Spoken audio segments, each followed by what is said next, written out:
Hello again and welcome to a special segment of Chatting with the Stars. I'm in studio with Roy, Gramps, Morgan. Yes, I. Live in the studios here coming from RHR TV in Miramar, South Florida. Some of you might know him as a member of the world-renowned Morgan Heritage family. Yes, big family, big things going on with them, and who better to tell the story than the man himself? Yeah, well. All right, so we're going to be chatting for the next 40-45 minutes or so with Gramps. He's got a lot of things going on, a new project that is underway. But just tell the audience a little bit about yourself. Because, let me just say this, because there's some that might know you, but this is going all around the world at the same time. People in Pakistan, they watch, believe it or not, love the reggae stuff. Yes. Yes. Well, the story kicks off, my father's Denry Morgan. I'm just one of the children of Denry Morgan. My father has 30 children. You need to stop. Yeah, 30, not 30. 30. Okay. So, big him up same way, you know.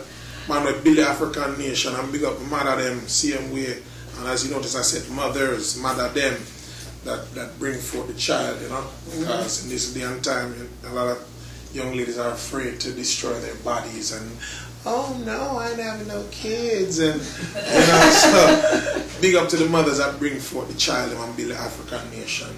So, and therefore he saw the talent in us. My father's a musician, and here's a man that started make a whole heap of children, and he could have make a soccer team or a basketball team, but he make a reggae band named Morgan Heritage. He made an orchestra. Yeah. You know, so out of the lineage of Denry Morgan come a group named Morgan Heritage, and we've been on the road doing songs like Don't Have a Dread to Be Rasta, Down by the River, Reggae Bring Back Love, Tell Me How Come, Best Friend, She's Still Loving Me, and we reached to a point where we said, what's next? And about in 1999 we had a show in Paris, and my father came off the stage, and the show was wicked show.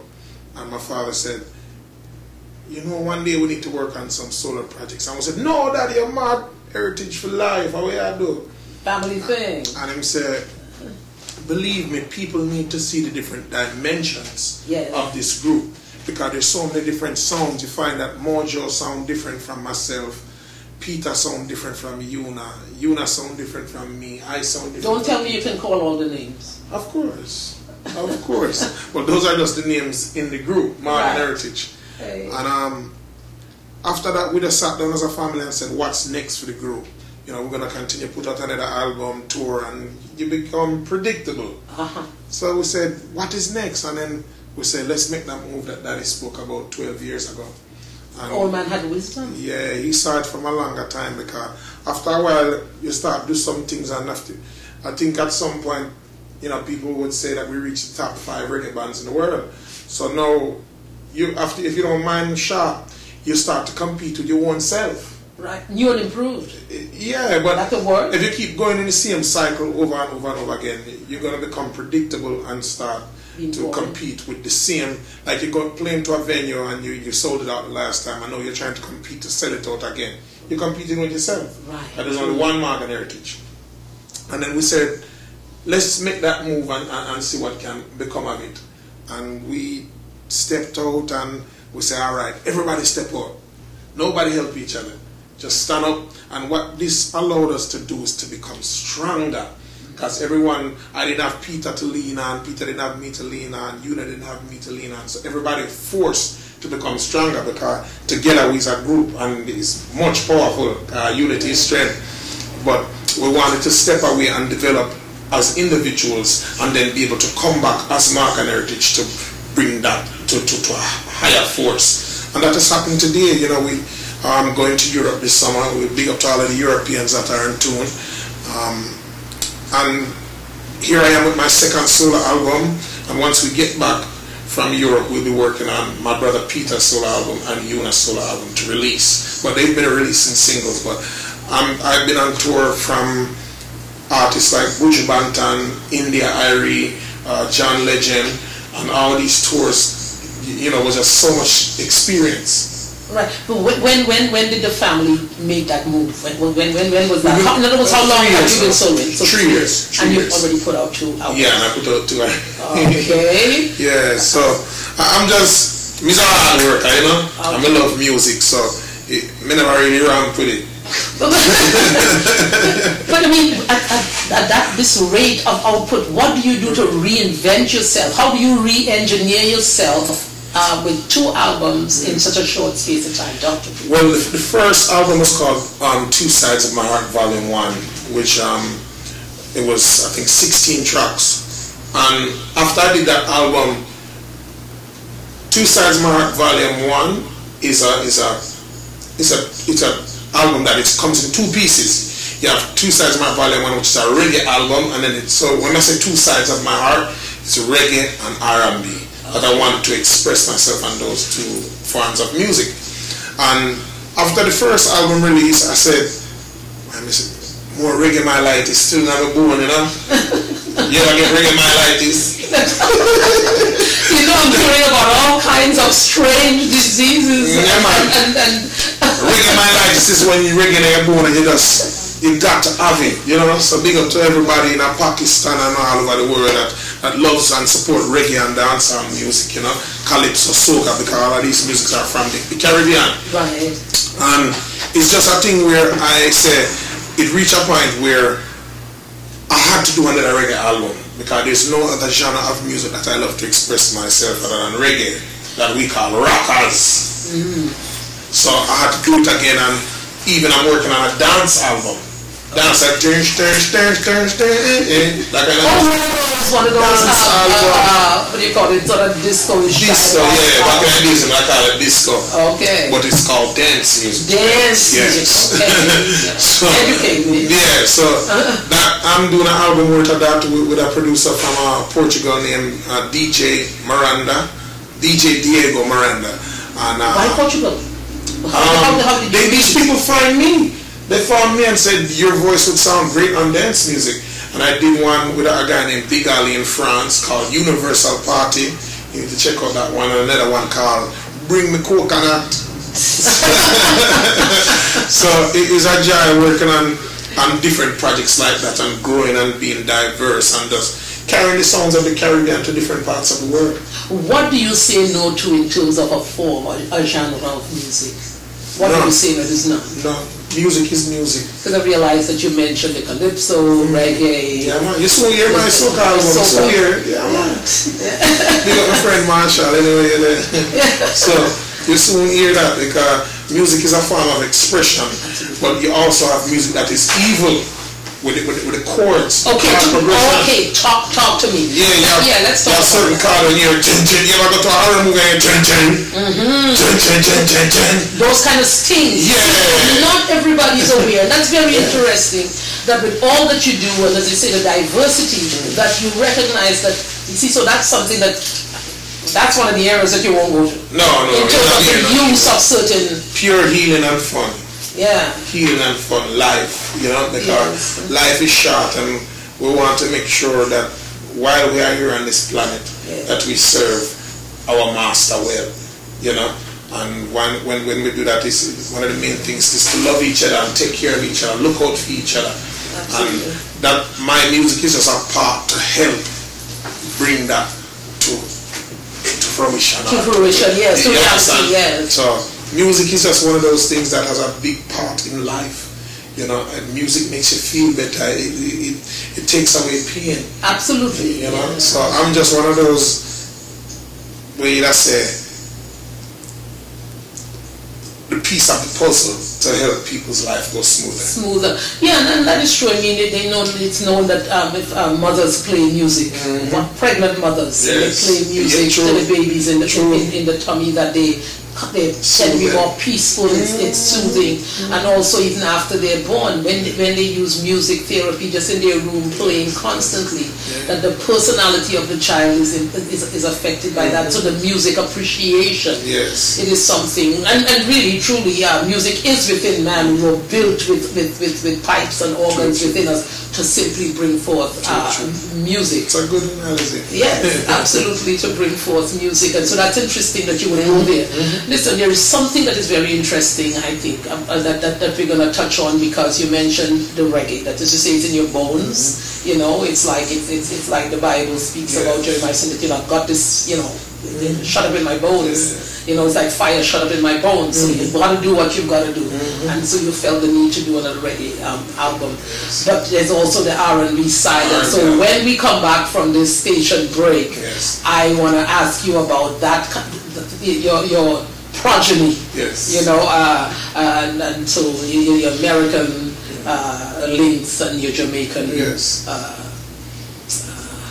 back. Grace United Learning Center, a ministry of Grace United Community Church. The Learning Center is a privately owned organization providing exceptional child care and educational services to infants and preschool-age children. The center also provides after-school care for children up to age 10. The Learning Center utilizes a combination of structured curriculum instruction, teacher-directed activities, and child-initiated play to promote the physical, social, emotional, and intellectual development of each child. Come experience an environment of exploration, discovery, and exciting challenges. Grace United Learning Center, achieving excellence together. We are located at 911 Northwest 183rd Street, Miami Gardens, Florida. Our hours of operation, 6:30 a.m. until 6 p.m. Monday through Fridays. We can be contacted at 305-651-1947 or on the web at www.graceunitedlearning.com. Spices Caribbean American restaurant, a brand new restaurant. We're open at 3990 Southwest 48th Avenue. You mean the one on Countyland Road and Southwest 40th Avenue across from the car wash? CM1. Which part you think you get food from every day? But only you trick me. Me think you could have cooked. Just never eat every single day because that's all that street food come from. Spices Caribbean American Cuisine and Lounge. Opening hours Monday to Friday, 11 a.m. to 10 p.m. Saturdays and Sundays, 9 a.m. to 11:30 p.m. Featuring our special daily lunch specials, 11 a.m. to 3 p.m. Sunday buffet breakfast, 9 to 11:30 a.m. and Sunday brunch, 11 a.m. to 3 p.m. Located at 3990 Southwest 40th Avenue, Hollywood, Florida, 33023. Number to call, 954-961-9752, 954-348-4197, 786-263-8870. ISIS Caribbean American Restaurant, the place where satisfaction is guaranteed. And we are back again. This is Chatting with the Stars, and I'm Dr. Bayne, sitting in for Jordan Love. Jordan, eat your heart out. I'm in the studio with Gramps. I'm in the studio with Gramps Morgan, having a great time. All right, before the break, I mentioned that I want to go to these two sides, this dichotomy, that is Gramps Morgan and the Morgan Heritage family, and Denroy Morgan, your dad. Now, you were born in New York.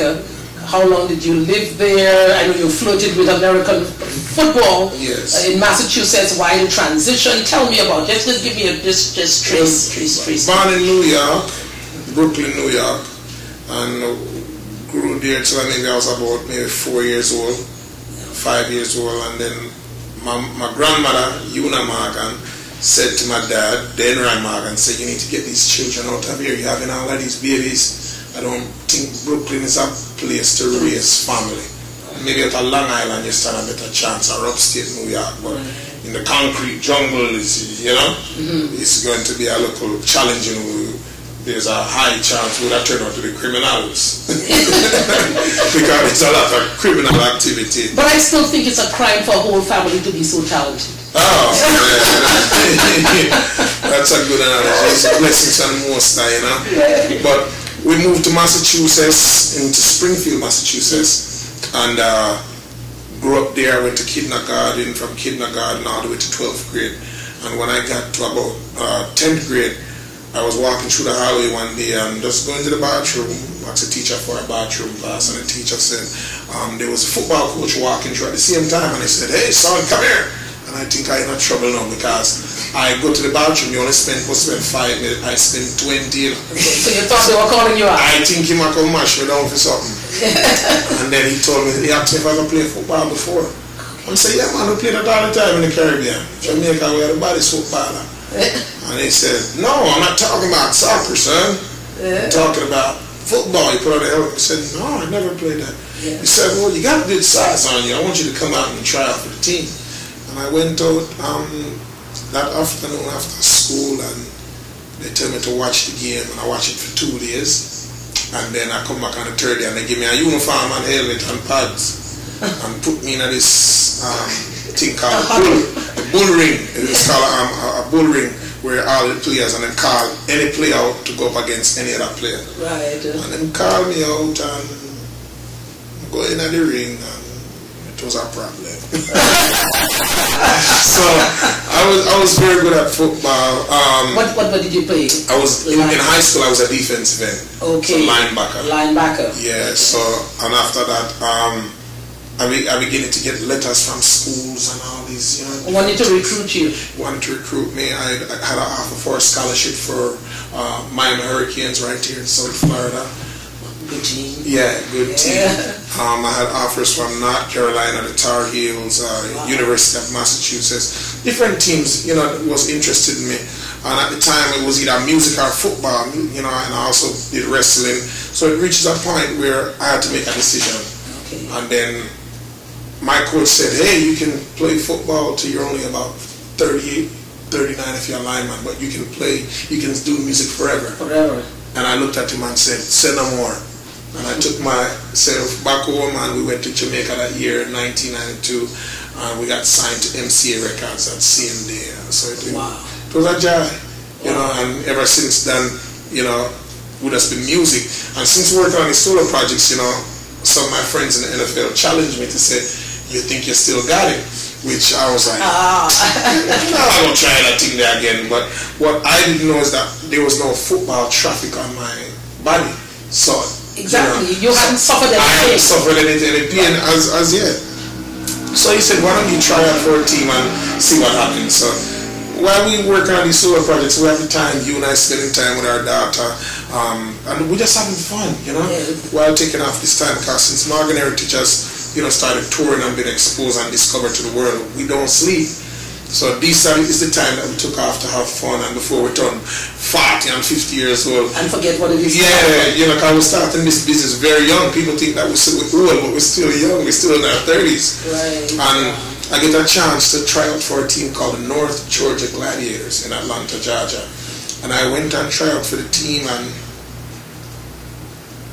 it was a problem. Yeah, they end up calling me the predator.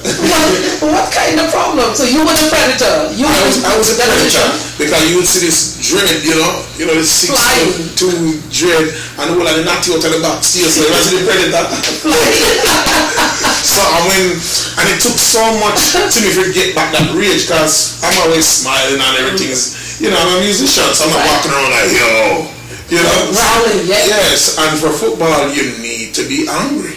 So I have to learn how to turn on the switch and then turn it off and turn it back on, and then put it in the middle, turn it back off. So it was a process. Yes. Just getting back into football again. And one of the day the coach then looked at me and said, truly you have missed your calling.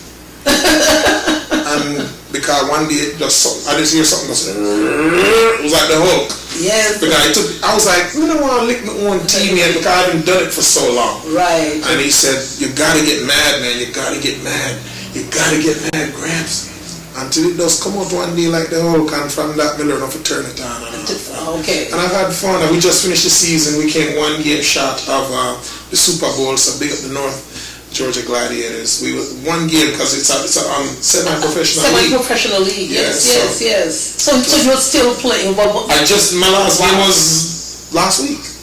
Wow. Right. You see, and it's not many. The next morning after we did the interview with the club. Okay, you have the next morning to Alabama. Oh, what commitment! Yes. What commitment! That's how we do it. But you see, if you were abusing your body, you couldn't do that. No. You couldn't. I would be too tired. But most of the time, some of my friends would be like, yo, come hook up on the road. Rest time. You got a plan, yeah. Yeah, because either I'm ever sing, play football, or I'm working with children on my charity. I have a charity called Gramps we mean Gramps Music Orchestrated Miracles, where I try to do different things. I've done things in Kenya, from HIV testing to mosquito nets to water purification tablets to doing things with education in Ethiopia, Trinidad and Tobago. We've helped some schools and brought them some supplies. So education is the focus of my charity. Wow, that's just wonderful. That's wonderful to know that you have these, not just the diversity in the music, but that you're also you live a relatively rounded life. You have time to play. You also, I guess maybe because of the size of your family, probably gave you a lot of experience in sharing and caring. Oh, big time. Yeah. I mean, one of the biggest things, as you mentioned, that's a very good point you bring up there, that we were privileged, to have a father and a mother like my father, because I'm big up to the Seventh-day Adventist teachings, because that came from my grandmother from Jamaica, that principle of the church was brought into my father, and then till him discovered the Rastafarian movement, and then as that matured, we discovered that if you are a Rasta man, you must know that you're a Christian, because the depths of a Rastafarian must be grounded exactly. So, and if you looking at His Majesty as the King of Kings, Lord of Lords, conquering the tribe of Judah, which was crowned in Ethiopia as defender of the faith. What faith was that? It was the Christian faith. Exactly. He was reading a book. Yes. So this is what people forget. He was reading a book. A lot of things today that a lot of youth, they see Rasta and listen to music, but they don't study Rasta. Exactly. They just really think it's all about it's a look. It's a look and veggie chunks and ital and veggie patty or vegan. There's all kind of things. A lot of raw food and stuff. A lot of people eating that and they're not Rasta. Yeah, look at Whole Foods. They took the whole platform of Rastafari and ital and capitalized on it and called it Whole Foods. Hello. And charge you a lot of money. And charge you a whole heap of money for organic. Yes. So here it is where you find that enough they don't understand, so they move according to the zeal and not according to the knowledge. Overzealousness without knowledge. No knowledge, so it's just wildfire burn. And for us loose cannon. And they didn't have the teachings, and that's why we as Morgan Heritage could make a statement in 1999 that you don't have to dread to be Rasta. Because before me put on my dreadlocks, each and one can be, they stand up and made it long, I go down to the ground. Me don't know Rastafari already. I knew the movement. I knew that there is no other name that can be saved than our Lord and Savior Jesus Christ. So that whole thing that make me balance and show and know that as a Rasta man, I'm the ancient Christian, I'm the ancient Israelite. You must, exactly. And I tell you, not because you're born in Israel, you're an Israelite. No. And I'm saying that you cannot just continuously declare, even as Christians in your ignorance, say, I'm a sinner saved by grace. No, and I'm no longer, I'm not I'm an Israelite. You existed before that. Exactly, yeah. You've got to understand these things, and we have sort of, relegated certain things to the Jews and relegated certain things, and we speak about Jewish feasts and whatever the case might be, the feast of the Lord. We don't know ourselves as we African. Don't know exactly. We really need to get to the roots, and that is lacking a lot, because one of the things is that we don't look for the commonalities, we look for all of the things that divide us, and then that hinders us from really searching the roots of the things that we are supposed to do. That's why I love Africa so Yes. I love Africa, and part of this album was recorded in Africa, and there's a song called that I did with India, it said, want to charge me, and I was coming to the airport after Morgan Heritage, we did St. Lucia Jazz Festival. And I was coming to the airport and the lady gave me a piece of search and I said, man, one piece of feel up. I said, but wait. Oh, you touch me up, so. And then after I came out, I just started singing this song. Africa, call me, Kaina Babylon, they want to charge me. And I said, Africa, call me, Kaina Babylon, they want to charge me. If you notice, so much young men are dying in this country. And that are being locked up, some justly and some unjustly. And just hold on to that thought. When we come back from the break, we'll continue. Yes. Again, this is Chatting with the Stars, and I'm sitting in for Jordan Love. This is Dr. Bayne. We'll be right back.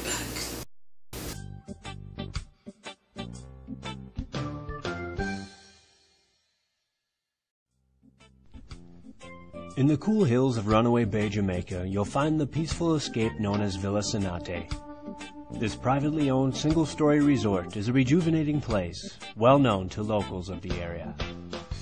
Only minutes away from popular destinations like Dolphin Cove and Dunn's River Falls, you can take in all the excitement Jamaica has to offer and retreat back to peace and tranquility at Villa Sonate.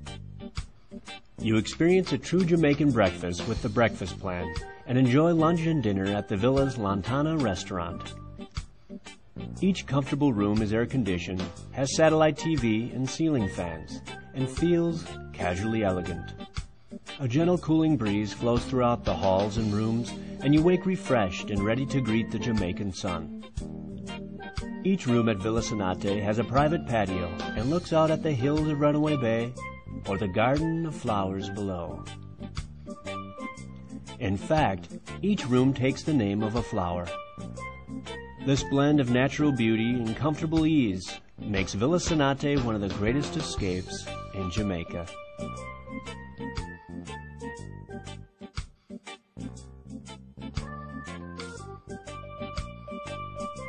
The beautiful setting and accommodating grounds of Villa Sonate make it a very popular wedding and honeymoon destination. You will have all the privacy and hospitality you need. In addition to the restaurant, Villa Sonate has an outdoor sports bar. And it is adjacent to the Runaway Bay golf course.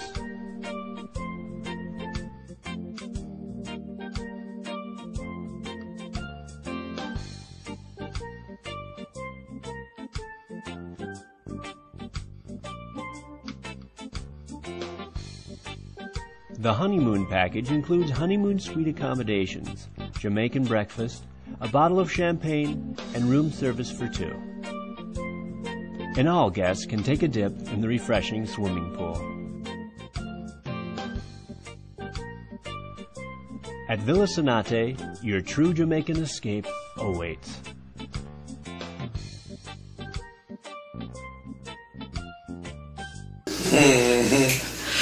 And we are back having fun in the studio and really having a really profound moment addressing, you know, some of the truths and the realities of the depth of what we believe and why we believe, what we understand or what we think we understand about what we believe and what we are doing. You know, you just have so much knowledge for a 30-something-year-old man. Where do you fit? First of all, you grew with your siblings, 17 of you, I understand. 17 sons. Yeah. So 20 of you all together grew up together. How many 30. Of you grew together? All 30. All to my father. Of course, you know, as some got older, they began to leave the nest. Yes. You know, you start fly, time for you. Right. Go you can't sit down and take upstairs. Right. So of course, you know, my older sisters went to college, and my older brothers, one who was in the music, started to leave Springfield, Massachusetts, and go to New York City, and that's where you become man. You know, you start to live with daddy now, and because we live between the both states, which is New York and Massachusetts, and a lot of times every weekend we would go to New York to the studios. So that commute every weekend from Friday to Sunday, it was rough. Especially we did that from 7th grade to 12 for 5 years. Wow, and you were still successful in school? I'm still successful. Had to maintain. You see, people, there's just so much to understanding that it's important. Yeah, the work ethic was crazy. Absolutely. Everybody looked at me and was like, "You're crazy." We would come in, pull in from New York, and pull into Springfield, Massachusetts. We'd leave New York like 5 o'clock in the morning, 4 o'clock in the morning, and pull up in the driveway like 7 o'clock, and go from the driveway to the bus stop. I remember one man was like, "Sir, you tired?" And him said, "Oh, come out of the school." And we went to school, and for 5 years, that's what it took. And so that work ethic, you know, it's something that I'm even trying to instill in my son, Jamiri Morgan, which is now in music too. Someday you'll get a chance to interview him and try to show him the work ethic, because children are changing today. Absolutely. You know, become lazy. You find, say, the kids, even my father did look at, you know, me and say, you could see the change. That our parents used to go 10 miles and fetch bucket of water and walk 2 miles a morning and walk 2 miles, come back to catch the water. And walk 5 miles to go to school and 5 miles come back. We know you have a bus picking you up in front of your house and you're still late. Still late, sleep a little longer. That's what's going on. And now these kids today, them at a point where they can't even get up. You know? Really, they can't get up? In the summertime, you find them get up 11, 12 o'clock when sun hot. So you find that, to me, I see that mankind is becoming weaker. As a species, becoming weaker. Yeah, I think we're being worn down and we're being desensitized in so many different ways that the strength of will and the strength of mind is really diminishing. Yes. You know, I really agree with you on that. You know, there's a deterioration, and if we don't stop long enough to take stock, God knows, you know, what it would look like 10 years from now when your son is having sons. What Jamiri, be strong, son. Just take notice, take heed. It's to do what you school, the football, the music, really takes a lot of discipline. Have people ever compared you to maybe the Jackson 5 and their father and the type of work ethic? And can you relate to what was your father like? You compare him to Joe. Very much the same. Very much the same. Yeah. He saw the talent. You ever understand a child doesn't see within himself. He has dreams, but sometimes doesn't know how to fulfill those dreams. Right. And one of the things that my father, he helped to keep us on the path, because we knew we wanted to do music. Yes. But like I was always doing music, and then once I started to go to high school and discovered football, and everybody started to discover themselves and learn themselves. So you had a little distraction. Of course, football. I wanted to be a football star because I was good at it. Right. But my father saw the true talent in me and said, "Music, if you do, stay focused, you know." But the passion as a child, you know, you can be curious and experiment and all kind of things. But your father and your mother is there to keep you on the path. But it must have been challenging for you. Let me tell you why I think so. Because sports is something that people aspire to, and music as well. And we're going to get back to that when we come back from this short station break. Yes.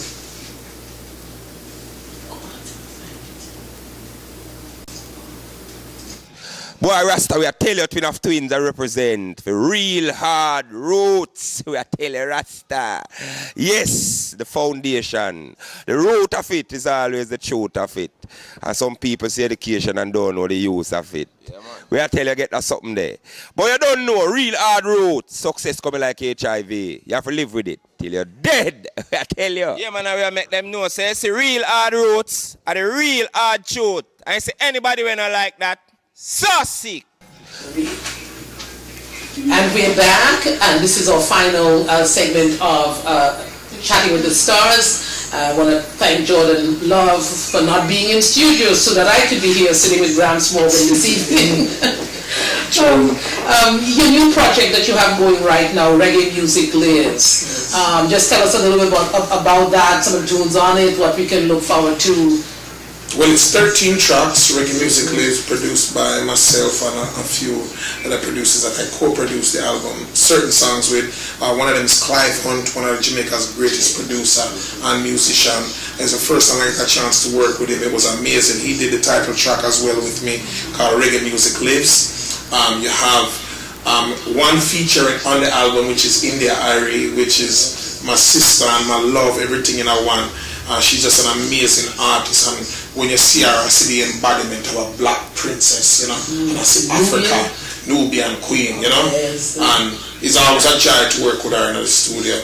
Another producer, first time I worked with him, his name is Relly Hayden, and that was just an amazing amazing experience to see a young youth with a passion for reggae music and trying to add something, a new flavor to it. So between all of those producers, I think we come up with a great product. Reggae Music Lives. It's on my label, Dada Son Entertainment, which I formed to house my son project, whose name is Chimiri Morgan. You remember the name? Yeah, you can look him up. And between all those different things, we came up with this project as a second solo album, and I'm happy with it. Thank you to everybody that helped me come in, the executive producer, Mr. Mark Brantley, Island Company, Spencer Antel, who helped me with the artwork. And where can they reach you? Where can they get in touch with you? They can hit me up on Facebook, easy at facebook.com/GrampsMorganMusic. You can go to my website, GrampsMorgan.com, and you can find me on Twitter. There you go. Must tweet. And that's at Gramps Morgan. I'm very easy to find, and you can, if you want, Instagram at Gramps Morgan. Easy to find. All right, okay. So that's the last word from the man in the studio, Gramps Morgan. I want to thank you for coming in studio and spending this time with us. Very much. And good luck and blessings in all your endeavors. Much love. This is Chatting with the Stars, and that's all for now. Jordan will be back next week at the same time. This is RHR TV 1. In Ghana.